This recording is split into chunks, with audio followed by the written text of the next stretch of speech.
오늘 우리에게 주신 하나님 말씀은 에스더 4장 14절부터 16절까지 말씀입니다. 우리 합독을 화면 보시고요. 합독을 했으면 좋겠습니다. 같이 읽겠습니다. 이때에 내가 만일 잠잠하여 말이 없으면 유다인은 다른 데로 말미암아 노임과 구원을 얻으려니와 너와 내 아버지 집은 멸망하리라. 내가 왕위의 자리를 얻은 것이 이때를 위함이 아닌지 누가 알겠느냐 하니 에스더가 모르드게에게 화답하여 이르되 당신은 가서 수산에 있는 유다인을 다 모으고 나를 위하여 금식하되 밤낮 3일을 먹지도 말고 마시지도 마소서. 나도 나의 시녀와 더불어 이렇게 금식한 후에 규례를 어기고 왕에게 나아가리니 죽으면 죽으리이다 하니라. 아멘. 할렐루야, 반갑습니다. 코로나를 뚫고 달려오신 여러분들을 주님의 이름으로 축복합니다. 우리 서로 축복하겠습니다. 사랑합니다. 축복합니다.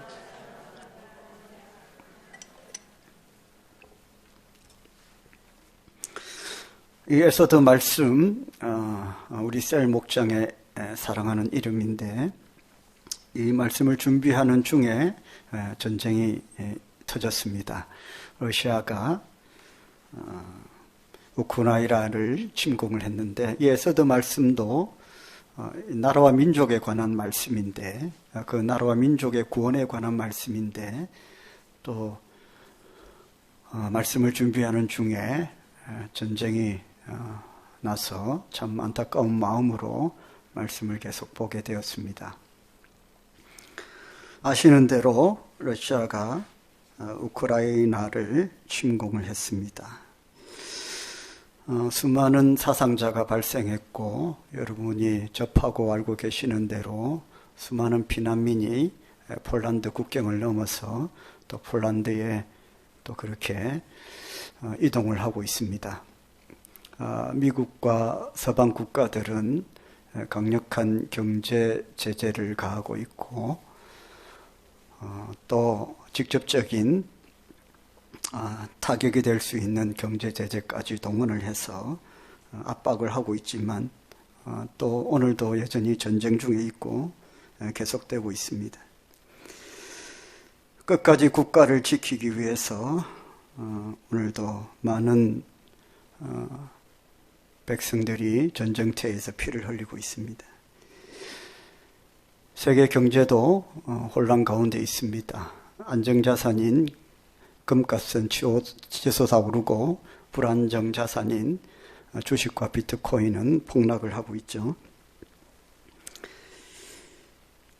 그런 가운데에 참 안타깝고 감동적인 이야기도 들었습니다. 러시아의 탱크의 진격을 방어하기 위해서 그 다리를 폭파시켜야 되는데 폭발물을 설치하고 그 병사가 피해야 되는데 피할 시간이 없어서 그 다리에 설치한 폭발물과 함께 자폭한 병사의 이야기가 또 언론을 통해서 전해졌고 우리의 마음을 참 아프게 했습니다. 5월 달에 결혼을 예정했던 신랑 신부 예비 부부가 동반 참전하기 위해서 그 전쟁에 나라를 위해 싸우기 위해서 결혼을 앞당겨서 결혼을 하고 함께 전쟁에 참여하겠다고 한 소식도 들을 수 있었고, 많은 의병들이 일어나고 민병대가 소집이 되고 총과 칼이 부족한 지경에 이르는 곳에서는 망치를 들고 싸우겠다는 백성들의 저항도 접할 수 있었습니다. 그 와중에 북한은 동해상에 탄도미사일을 발사했습니다. 여러분, 이 땅에 전쟁은 끝날 수 있을까요? 성경은 말세가 다가올수록 전쟁이, 더 큰 전쟁이 일어날 것이라고 말씀을 했습니다. 그 땅의 상황을 보면서 이 땅에도 전쟁이 일어난다면 나는 어떤 모습으로 서 있을까 하는 생각을 잠시 했습니다. 나라와 민족을 위해서 내가 할 수 있는 것이 무엇일까? 여러분은 어떤 자리에 서 있을 수 있겠습니까? 전쟁이 일어난다면 전쟁을 경험하지 못한 저 같은 세대에 전쟁이 피부로 느껴지지 않고 아마 여러분 가운데에는 전쟁을 경험하신 분들도 계실 텐데 아마 저와 여러분도 다 나라와 민족을 위해서 어떤 자리에서든지 생명을 걸고 싸우지 않을까 싶은데 그러시죠? 네. 그런 날이 오지 않기를 간절히 바라고 또 기도하지만 이 땅의 현실이 참 안타깝고 고통스럽습니다. 우리는 기도할 수밖에 없고 그 땅에 속히 평화가 오기를 기도해야 되겠습니다. 오늘 우리 교회 셀 목장에 주신 이름 에서더,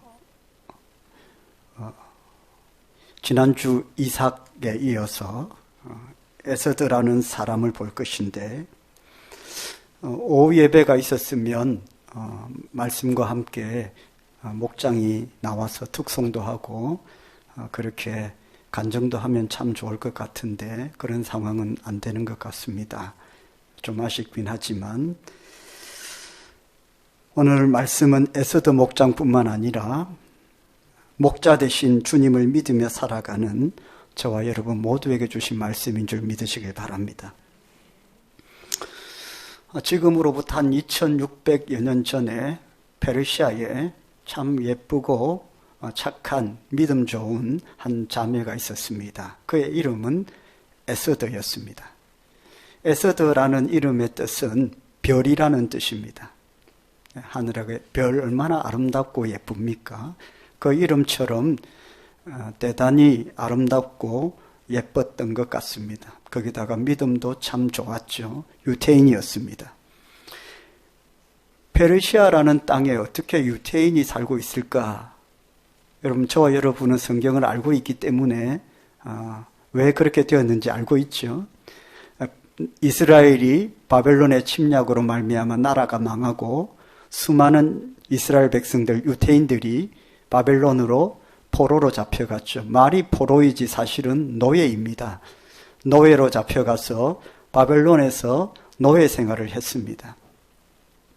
그런데 그 바벨론이 어떤 나라에 의해서 망하게 되었습니까? 페르시아입니다. 그 바벨론이 페르시아에 의해서 점령을 당하고 그 땅의 주인이 페르시아가 된 것입니다. 유태인들은 그냥 아무것도 안 하고 그냥 노예로 잡혀가 살고 있었는데 땅의 주인이 바벨론에서 페르시아로 바뀐 것이에요. 그래서 그 땅에 유학을 간 것도 아니고 잘 살기 위해서 이민을 간 것도 아니고 포로로 노예로 잡혀가서 살았던 세대가 자녀를 놓고 해서 지금 유대인이 그 페르시아 땅에서 노예된 백성으로 살고 있는 그때입니다. 2600년 전입니다. 그런데 그 유태인 노예로 살아가는 정말로 흙수저인 한 자매가 왕비라는 신분 상승을 이루었던 사건을 이 에서더 말씀은 다루고 있는데 흙수저가 금수저가 되고 노예가 완전히 왕비가 되는 이런 신분 상승에 놀라운 이런 일들이 일어난 사건을 다루고 있는데 이 에서더 말씀은 그런 한 인생의 어떤 신분 상승을 다루고 있는 것이 아니라 그 에서더라는 한 입지전적인 성공을 이룬, 말하자면 성공을 이룬, 세상이 볼 때에는 너무나도 출세한 한 인생을 통해서 그 가운데 하나님께서 어떻게 섭리하셨고 그 에스더를 통해서 유대인 민족이 어떻게 구원받았는지를 우리에게 보여주고 있는 말씀이라고 할 수 있습니다. 아마 이 현실의 상황과 참 잘 맞물리는 말씀인 것 같고 우리가 이 나라와 민족을 위해서 어떤 모습으로 어떤 기도를 해야 되는지를 우리가 좀 결단하고 그런 시간이 되어야 될 것 같습니다.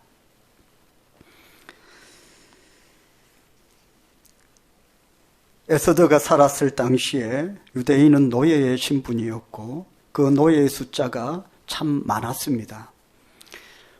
원래 인구가 군사력이라고 하지 않습니까? 그래서 애굽에서 이스라엘 백성들을 출애굽 안 시켜준 이유가 노예지만 너무나도 사람이 많으니까 그게 비상시에는 군사력으로 동원될 수 있기 때문에 출애굽을 안 시켜준 것이죠. 노동력 자체가 군사력이 될 수 있기 때문에 그렇죠. 인구가 많다는 것은 그만큼 무서운 것입니다. 지금의 중국이나 인도와 같은 나라가 그래서 무시할 수 없는 나라인 것이죠. 그런데 이 페르시아인들이 볼 때 이 유대인들이 노예이지만 숫자가 많아지는 것은 굉장히 두렵고 또 좋지 않은 모습이었습니다. 그래서 페르시아의 악한 세력이 이 유대인들을 멸절시키려고 완전히 소멸시키려고 하는 전략을 꾸미게 됩니다. 그 가운데 하나님께서 에스더라는 귀한 자매를 쓰셔서 그 유대 민족을 구원하게 되는 것이죠. 지금도 이 세상 많은 사람들로부터 이 에스더라는 이 자매는 사랑을 받고 있습니다. 우리나라만 해도 에스더라는 이름을 가진 여자들이 얼마나 많이 있습니까? 주변에 참 많습니다. 여 에스더, 이 에스더, 저희 신학대학교에 공부할 때에도 에스더라는 이름이 몇 명이나 있었고 참 귀한 이름이죠.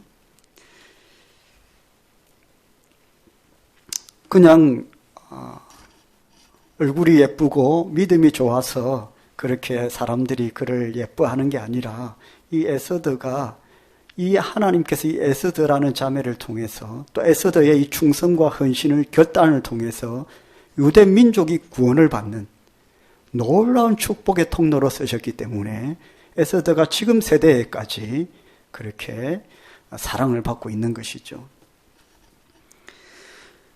또 여러분 한 가지 분명히 기억해야 될 것은 이 유대인의 구원의 날 에스더를 통한 한 귀한 자매 그의 충성과 믿음과 결단을 통한 헌신을 통한 한 민족의 구원 이 날을 유대인들은 기념하여 지키게 되는데 그 날을 뭐라고 하죠? 불임절이라고 합니다. 불임절은요 지금까지도 유대인들이 지킨답니다. 그 얼마나 귀한 날입니까? 2600여 년이 흐른 지금도 유대인들은 불임절을 굉장히 중요한 명절로 지키는데 1박 2일 동안 잔치를 한답니다.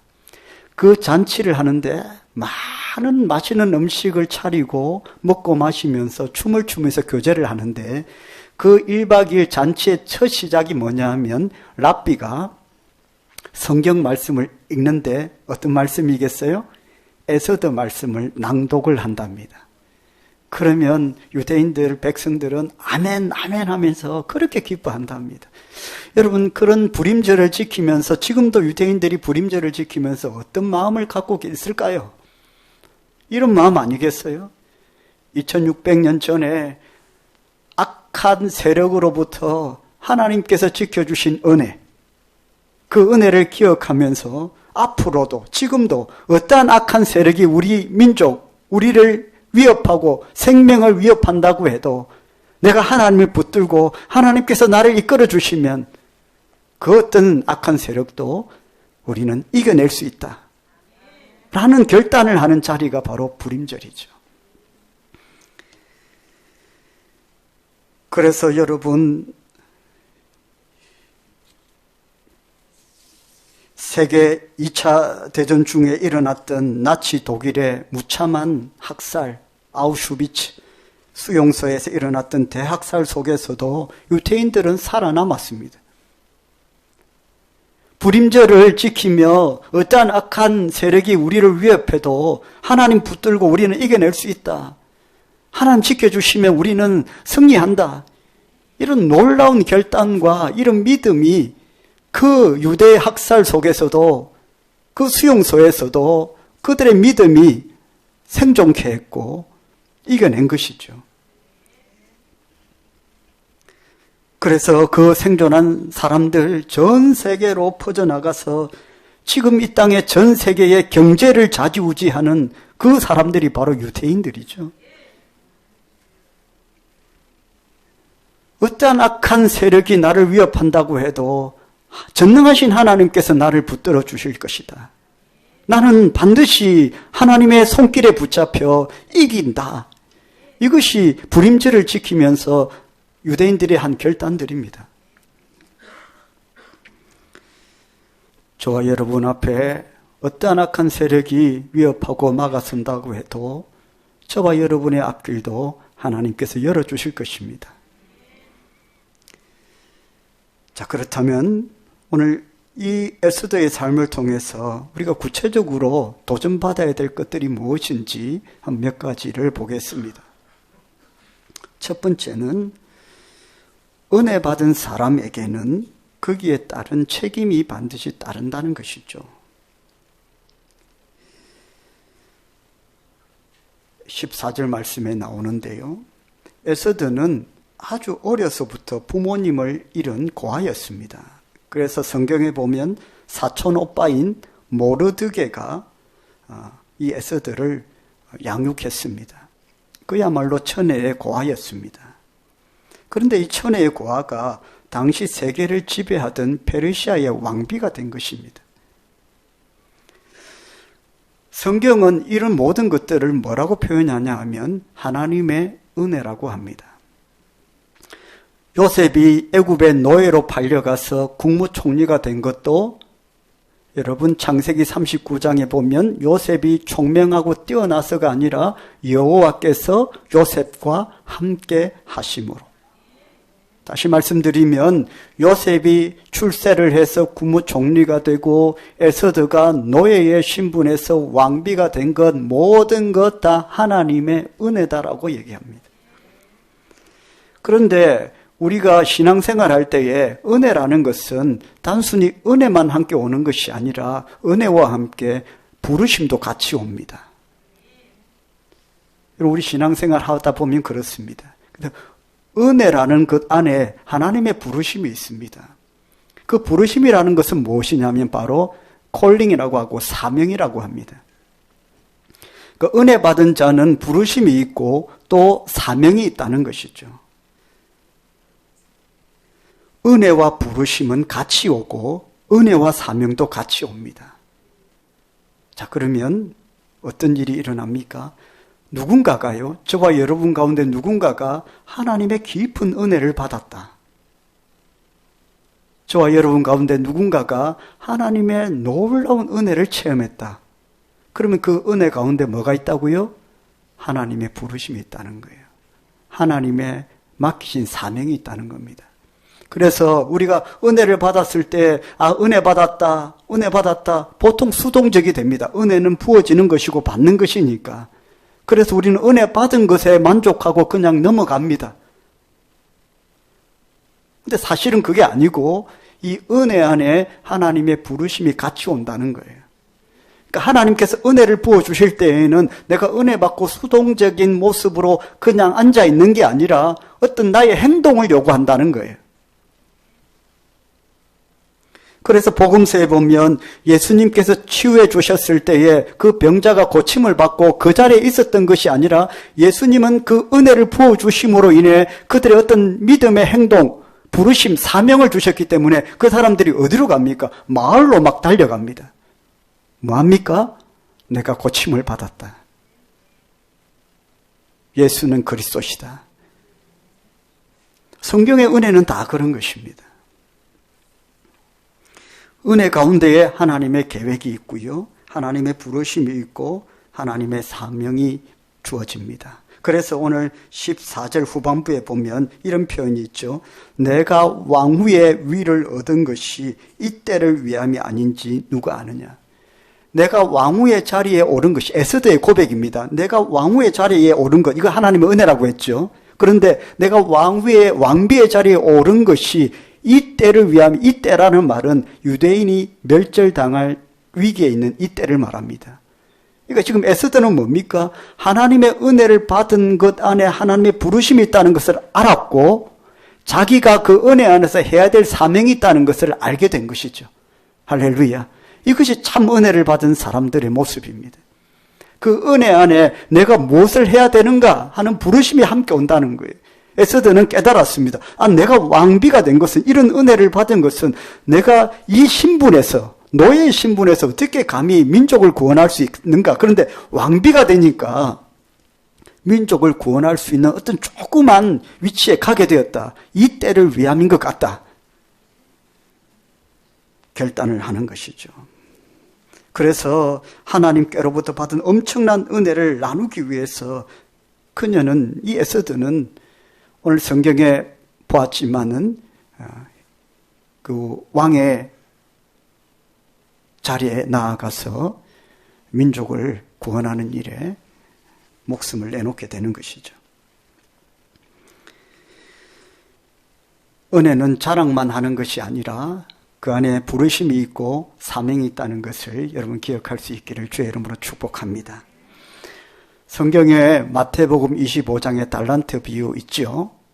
5달란트, 2달란트, 1달란트 받았는데, 1달란트 받은 사람은 그 받은 달란트를 어떻게 했죠? 땅에 묻어두었습니다. 그걸 우리가 은혜라고 생각해 봅시다. 하나님께서 은혜를 부어주셨는데, 이 1달란트의 은혜를 받은 사람은 그 은혜를 받고 어떻게 했어요? 땅에 묻어두었습니다. 은혜를 받고 수동적인 자세로 그냥 있었습니다. 그러나 5달란트, 2달란트 받은 사람은 그 은혜를 받고 어떻게 했습니까? 사용했습니다. 그 받은 은혜 안에 하나님의 부르심이 있고 사명이 있다는 것을 알았죠. 이것은 남기라고 주신 것이구나. 사용하라고 주신 것이구나. 그 은혜 안에 부르심과 하나님의 사명을 아는 거죠. 그런데 1달란트 받은 사람은 그 받은 것 자체로 감사했고 만족했고, 그래서 이거 그대로 돌려주면 자기가 받은 은혜는 다 아는 것이라고 생각을 했습니다. 그런데 타국에 갔던 주인이 돌아와서 어떤 행동을 했습니까? 아이고, 내가 너한테 부어준 은혜인데 잘 그대로 간직하고 있네. 이렇게 하지 않았죠. 그 받은 은혜를 뺏어서 가버렸어요. 하나님은 저희들에게 은혜를 부어주시지만 참 은혜를 누리기를 원하시는 줄 믿으시길 바랍니다. 두 번째는 어떠한 위기 앞에서도 분명한 것은 우선순위가 있다는 것입니다. 16절 말씀에 보면 이 에스더가 이 민족의 구원을 위해서 내가 왕비가 된 것은 이때를 위함이 아닌가. 은혜 안에 있는 하나님의 부르심을 깨닫고 왕의 자리에 나아가게 되는데 16절에 보면 규례를 어겼다라는 말씀이 나옵니다. 그 시대의 고대 시대의 규례는 뭐냐 하면 16절에 보면 왕이 직접 부르기 전에는 그 어떤 누구도, 그 어떤 신분을 가진 사람도 왕 앞에 스스로 나올 수 없습니다. 그때 규례가, 페르시아의 규례가 왕 앞에 나오면 바로 죽여버립니다. 그러니까 허락 없이, 왕의 허락 없이 그냥 왕 앞에 제가 구할 것이 있습니다 하고 온다는 것은 규례를 어긴 것이 되고 죽게 됩니다. 그래서 에스더는 내가 목숨을 걸었다 이렇게 표현합니다. 그냥 왕 앞에 나가서 얘기하는 게 무슨 목숨 걸 일입니까? 자기는 왕비인데 왕을 찾아가서 여보 할 말이 있어요. 아니면 왕이시여 폐하에 할 말이 있어요 하는 것이 무슨 목숨 걸 일이냐. 그런데 그 시대의 규례가 왕이 허락 없이 부르기 전에 왕에 고할 게 있다고 나오면 그건 법을 어긴 것이 되고 왕의 존엄성을 훼손시킨 것이 되어서 바로 죽여버렸다는 겁니다. 그래서 16절에 보면 이 에스더는 죽으면 죽으리이다 하면서 목숨을 걸고 이 왕 앞에 나아가게 되는 것입니다. 규례까지 어기고. 그런데 그렇게 담대하게 왕 앞에 목숨을 걸고 나아가기 전에 에스더가 뭘 했냐 하면 16절에 보면 뭘 했습니까? 금식기도 했다고 되어 있습니다. 금식기도. 여러분 어떠한 위기 상황 앞에서도 어떠한 어려운 상황이 와도 성도들의 우선순위가 분명하게 정해져 있습니다. 그건 뭐냐 하면 기도입니다. 기도는 삶의 문제를 풀어가는 열쇠와 같습니다. 마가복음 14장에 보면 마가복음이 16장까지 있는데 마가복음 14장에 보면 예수님께서 겟세마네 동산에 가셔서 내가 기도할 때에 제자들에게 너희들도 좀 깨어서 기도해라. 내가 기도하고 없구마 하고 너희들에게 좀 기도를 부탁했는데 제자들이 예수님의 그 기도 시간을 버텨내지 못합니다. 졸고 나중에 잠에 떨어지죠. 그래서 어떤 일이 일어납니까? 기도하지 못함으로 인해서 마가복음 14장부터 16장까지 이제 남은 2장에 어떤 일이 일어납니까? 결국에 제자들이 시험에 빠지게 되고 예수님을 버리고 도망을 가게 됩니다. 16장까지 끝나거든요. 기도하지 않은 그 결과 결국에 사단의 시험에 넘어가게 되고 주를 부인하는 일이 일어나게 된다는 거죠. 성도의 이 영적인 삶이라고 할 수 있는데, 성도의 삶은 어떤 영적인 삶이라고 할 수 있는데, 이 영적인 삶에는 이 마귀의 영적인 공격이 있습니다. 그래서 이런 부분들을 싸워서 이겨내기 위해서는 이 영적인 강력한 무기, 바로 기도가 필요한 것이죠. 또 현실적으로는 우리가 교회의 직분자로 부름을 받았고 목사로, 장로로, 권사로, 집사로, 성도로 부름을 받았기 때문에 또 현실적인 문제에 있어서 이런 영적인 싸움이 있을 수 있기 때문에 우리 교회 안에 우리 직분자들, 재직들, 성도들도 바로 이 영적인 싸움에 승리하기 위해서 기도가 필요한 것이죠. 신앙생활의 큰 두 축은 말씀과 기도입니다. 모든 능력이 그곳에서 나옵니다. 그래서 여러분 말씀 생활 꾸준히 하셔야 되고요. 이건 제가 빈말로 드리는 것도 아니고 제가 그냥 목사이기 때문에 형식적으로 드리는 것도 아니고 이건 그냥 실체입니다. 실체. 성도에 있어서 가장 강력한 그 영적인 무기는 말씀과 기도입니다. 신앙생활을 오래 하시고 영적인 싸움을 많이 해보신 분들은 그렇다라고 그냥 당연히 생각하십니다.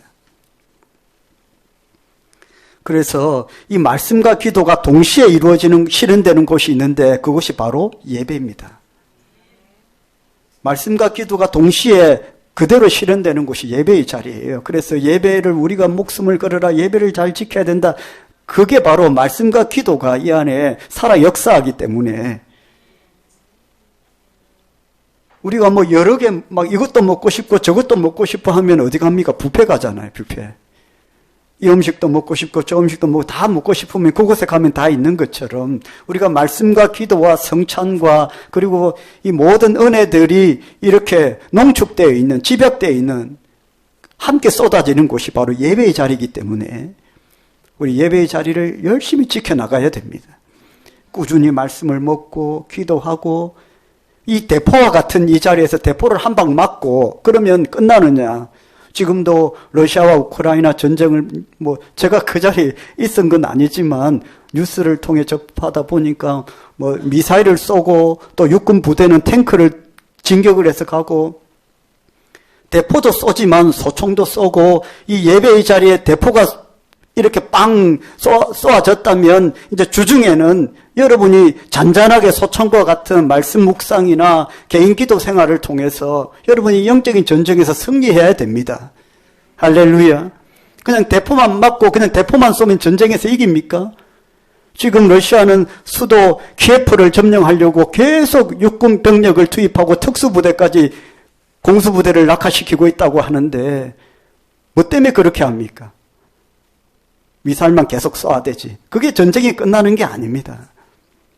그래서 예배가 정말로 중요하고 모든 것이 농축되어 있고 이 함께 임하지만 여러분 이 예배 하나만으로 만족해서는 안 된다는 거죠. 영적인 싸움에서 이길 수가 없습니다. 물론 기도라는 것이 이 우선순위가 되는 이 기도라는 것이 쉽지만은 않습니다. 항상 이 방해가 있고 난간이 있고 그런데 우리가 힘들다고 해서 멈출 수는 없지 않습니까? 항해를 하는 배가 돛이 무겁다고 해서 돛을 떼버리면 항해가 되겠습니까?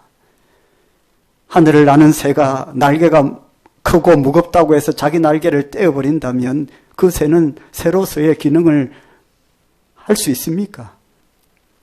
무겁고 힘들어도 달고 가야 되고 그것이 최대한 역사하는 힘이 되도록 우리가 더욱더 힘을 내야 되겠죠. 무거운 날개를 감당할 수 있는 새가 되어야 될 것이고 그 무거운 돛을 감당할 수 있는 또 큰 배가 되어야 되겠죠. 기도가 내 삶에 참 무겁고 힘들다라면 내 하드웨어가, 내 몸이 지금 그 기도를, 영적인 하드웨어가 그 기도를 감당을 못해서 그렇습니다. 그래서 내 몸을 만드십시오. 무겁지 않도록. 제가 예전에 운동할 때 보면 이 테니스 라켓이 무거운 걸 쓰면 제가 감당을 못해요. 제 몸이 그만큼 체력이 안 되기 때문에. 그런데 제 몸이 감당할 수 있는 무게가 작은 라켓을 들고 있으면 마음대로 이렇게 칠 수가 있더라고요. 내 몸이 이겨내는 것이죠. 기도를 이겨낼 수 있는 영적인 몸을 가지시기를 주의 이름으로 축원합니다. 어떠한 어려움이 와도 우리가 감당해야 되는 우선순위, 그것은 기도입니다.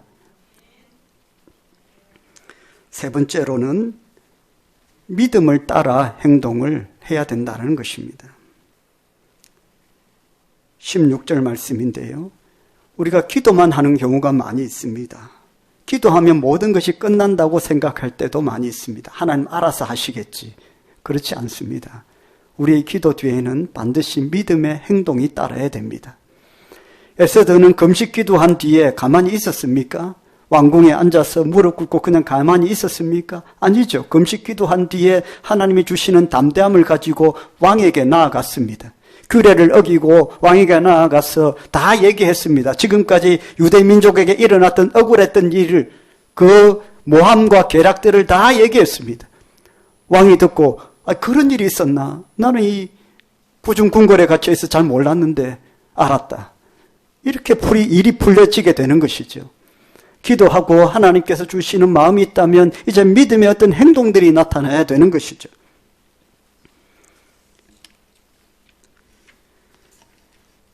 다시 말하면 우리의 믿음이 말로만의 믿음이 아닌, 우리의 기도가 말로만의 기도가 아닌 행동하는 믿음이어야 되고 행동하는 기도여야 된다는 것입니다.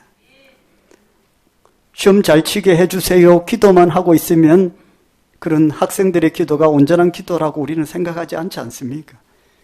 기도를 함과 동시에 열심히 공부하는 것이 맞는 것이라고 생각을 하지 않아요? 우리 성도들의 기도도 그런 기도 뒤에 어떤 믿음의 결단, 믿음의 행동들이 수반되어야 된다는 것입니다. 은혜 받은 사람에게는 거기에 따르는 책임과 의무가 있고 또 기도가 필요하고 기도 뒤에는 믿음의 행동을 하나님 촉구하고 계신다. 믿으시길 바랍니다. 여러분께 주신 하나님의 은혜가 있습니까? 그 받은 은혜를 반드시 세어봐야 됩니다. 세어보시고 또 하나님께서 나에게 부르신 부르심이 있습니다. 그것도 세어보십시오. 그리고 하나님께서 주신 사명도 있습니다. 그것도 함께 계산해 보십시오. 세어보십시오. 기도해 보십시오. 에스더 말씀을 통해서 나라와 민족을 위해서 또 가정 공동체를 위해서 교회 공동체를 위해서 내가 은혜 받은 자로 어떤 부르심을 받았고 어떤 사명을 가지고 살아가야 되는지 오늘 이 말씀을 통해서 여러분 결단하는 귀한 시간 되시기를 바라고 한 주 동안 특별히 오늘 찬송하고 기도할 때에 이 대한민국 나라와 민족을 위해서 함께 기도했으면 좋겠습니다. 이 나라 민족 가운데에 하나님 귀한 자들을 들어 쓰셔서 구원의 은총을 베풀어 달라고, 그리고 저 러시아와 우크라이나의 저 전쟁 가운데에 하나님의 주시는 평화가 임하게 해달라고 기도하는 그런 삶의 자리가 되시기를 주의 이름으로 축원합니다. 오늘 찬양 한 곡 한 뒤에 우리 이 나라와 민족을 위해서 오늘 말씀과 같이 한번 생각하시면서 합심해서 한번 기도했으면 좋겠습니다. 세상 모든 민족이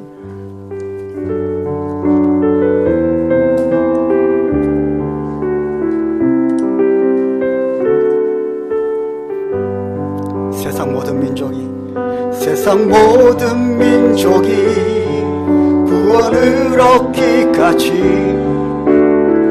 쉬지 않으시는 하나님, 주의 심장 가지고 이제 일어나 주 따르게 하소서. 아멘. 세상 모든 육체가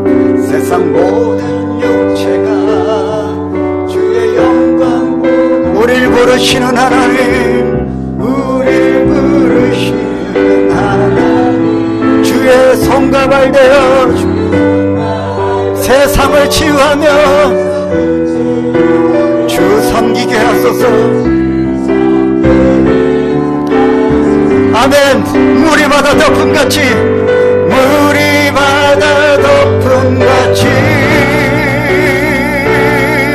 여호와의 영광을 인정하는 것이 온 세상 가득하리라.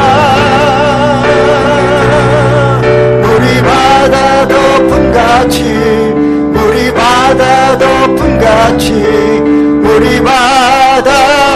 우리 다시 한번 고백하며 높여 드립시다. 세상 모든 민족이 구원을 받기까지 쉬지 않으시는 하나님, 주의 심장 가지고 우리 이제 일어나 주 따르게 하소서. 세상 모든 육체가 주의 영광 보도록 우릴 부르십니다. 우릴 부르시는 하나님, 주의 손과 발 되어 세상을 그것이 우리의 사명입니다. 주 섬기게 하소서. 아멘. 두 손 높이 들어 물이 바다 덮음같이 덮어주시옵소서. 여호와의 영광을 인정하는 것이 온 세상 가득하리라. 물이 바다 덮음같이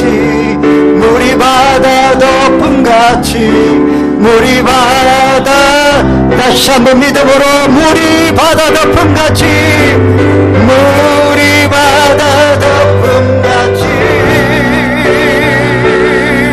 여호와의 영광을 인정하는 것이 온 세상 가득하리라.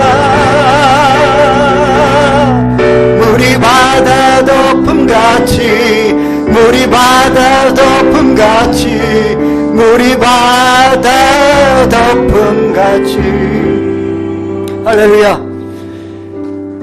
우리 지금 기도합시다. 하나님의 은혜가 이 나라의 민족 가운데 물이 바다 덮음같이 임하여 지기를 기도합시다.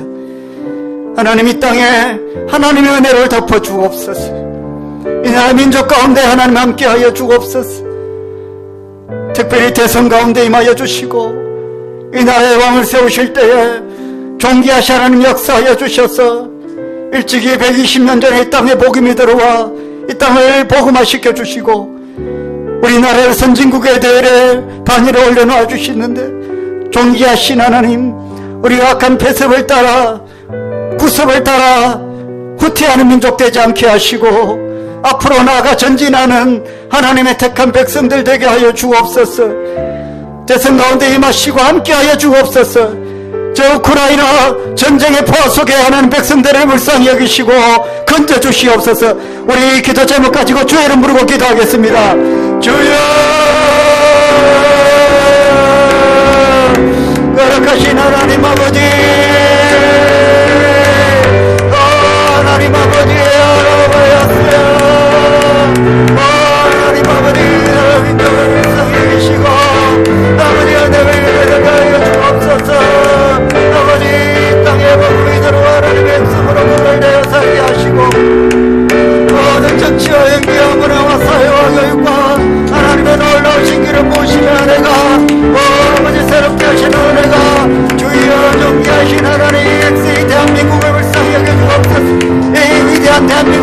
하시고 아버지 앞으로 나가 전진하는 아버지 후퇴하는 민족 되지 않게 하시고 악한 구습과 배습을 따라 다시 한번 후퇴하는 민족 되지 않게 하시고 다시 옛적으로 돌아가지 않도록 우리를 아버지 남겨서 아버지 앞으로 전진할 수 있도록 우리 민족을 내려 사용하시고 아버지 인도하여 주옵소서. 수많은 토템과 샤머들 속에 빠져있던 우리 민족에게 예수 그리스도의 구원의 복음이 들어와서 아버지 예수 믿고 다 구원받아 상처를 털고 아버지 그런 민족이 아버지 성령과의 물결에 쌓이고 수많은 선교사들 아버지 붙여주셔서 이 땅에 성경을 보내주시고 구원의 복음을 주셔서 이 땅에 그의 물결이 일어나고 아버지 행자된 사회가 되고 선진국에 내려오게 되었는데 아버지 하나님 이 땅에 아버지 대한민국을 더욱더 사랑하셔서 아버지 경제도 군사력도 정치도 선진국에 내려올 수 있도록 아버지 이 나라 민족을 더욱 사랑하시고 아버지 이제 BGMP도 성장하게 하시고 아버지 하나님의 땅의 백성들이 아버지 더욱더 아버지 호리할 수 있도록 아버지의 능력 주시고 함께하여 주옵소서. 대성 가운데 함께하여 주옵소서. 이 땅에 영을 세우실 때에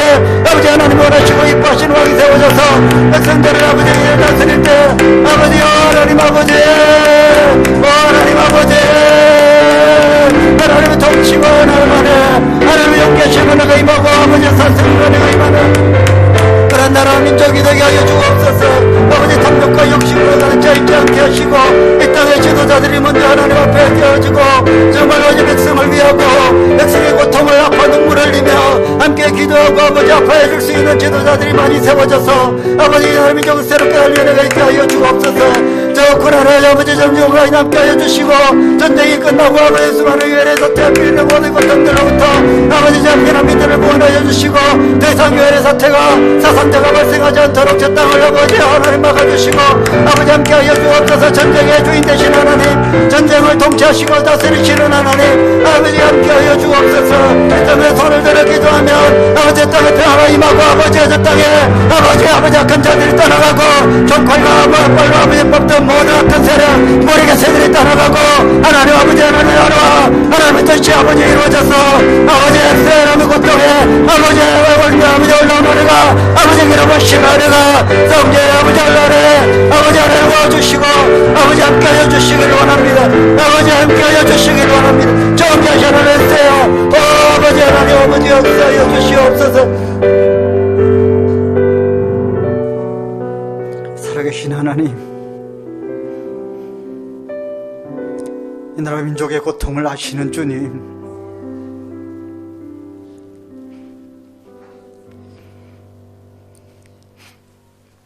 불쌍히 여겨주시고 긍휼을 베풀어 주옵소서. 온갖 샤머니즘과 토템에 빠져 우상을 섬기던 나라에 복음이 들어와 구원받아 이렇게 나라가 발전되고 수많은 열방들이 부러워하는 나라가 되었는데 다시 옛적으로 돌아가겠습니까? 다시 애굽으로 돌아가겠습니까? 출애굽했으면 약속의 땅으로 가야 되지 않겠습니까? 군사정권을 이겨내고 찾은 이 자유와 민주주의 하나님께서 끝까지 지켜주실 줄 믿고 이 땅의 위정자들이 하나님 앞에 바로 서고 백성의 민의를 존중히 여기고 하나님과 백성 앞에 두려워 떨며 심판을 두려워하는 자들이 세워지게 하시고 탐욕과 욕심으로 자신의 배를 채우며 백성을 오히려 고통 속에 밀어넣는 하나님의 심판을 피할 수 없는 그런 지도자들이 세워지지 않도록 하나님 막아주시고 아버지 함께하여 주옵소서. 우크라이나 저 불쌍한 땅을 긍휼히 여기시고 이유도 없이 고통당하고 피난길에 올라있는 수많은 피난의 행렬들을 아버지 긍휼히 여기시고 고통 가운데 저들을 건져주시옵소서. 사랑하는 이가 전쟁터에서 포화에 전사하고 죽어나가는 고통의 상황을 보면서 그 누가 가만히 있을 수 있겠습니까? 너도 나도 총을 들고 전쟁에 참여하겠다고 하는데 아버지 이렇게 파국으로 치닫는다면 더 많은 백성들이 죽임을 당하고 고통을 당하는 일이 일어납니다. 아버지 저 탐욕과 욕심을 막아주시고 저 땅이 회복될 수 있도록 인도하여 주시옵소서. 남의 나라 이야기가 아니고 우리 대한민국도 하나님께서 이렇게 택하셔서 발전시켜 주셨는데 더욱더 힘을 내어서 하나님의 은혜를 깊이 깨닫고 모든 정치, 경제, 사회, 문화, 종교 또 교육 전반에 걸쳐서 새로운 은혜가 있게 하시고 무엇보다도 1200만 기독교인들이 손을 놓지 않고 끝없이 중보기도하고 이 에스더 한 사람의 믿음의 기도와 결단이 한 민족을 구원해냈듯이 우리 믿는 한 사람 한 사람들이 삶의 자리에서 나라와 민족을 위해 기도하고 위정자들을 위해 기도할 때에 하나님께서 이 나라 민족을 새롭게 하여 주실 줄 믿습니다.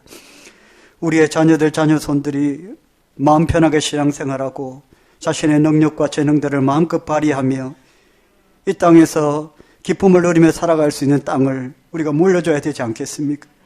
하나님 함께하여 주시고 인도하여 주시옵소서. 긍휼을 베풀어 주옵소서.